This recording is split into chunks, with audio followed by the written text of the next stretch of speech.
Gel amcam, gelin. Hoş geldiniz Golf Marina kafemizde. Geldim anada. Golf marinada ne ip oluyor? Ben de deyip böyle amcan. Yor, geç amcan, ne yiyecek? Geç amcam. Hey, kim sen? Ön seni görüyordun mi men?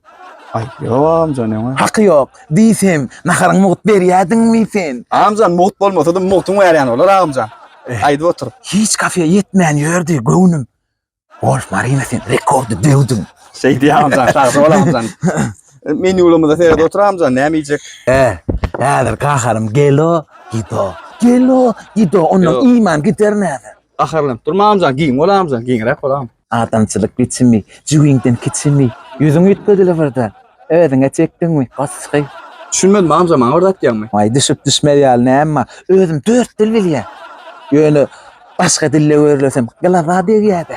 Sana var gözlerim ne var amca? Sana var gözlerim ne var? Birine bir zat diyecek bolsan içinde saklama. İçin ata. Nakal. Ya ağamcan, müşteri rahat deyip olmalı ağamcan. Onu hemmemiz автопилот. Gidi otur. Ha? Estilen çalacak. Neyse? Çalacak. Ya ağamca, istersen, ne şular sayla amcan akarlar ise. Elim aldım telefonu. Nire baktan dinlesen onu. Dinlesen onu. Allın o bar yeri. Den yılın modası. Sağızı ol ağamcan, sağızı ol ağam. Ay kovçorla ne keni ya. Sağ ol, Zalatoy layfen. Melli kılmat ağam. Zalatoy diyenim. Tamam, Sen tamam. adın ne Mehdi? Adım İsmail amca. Ha? Şeyle ni. Amcan, ne mi dille kurulayan ya? Yok. Ay sana dağım Zalatoy deyip.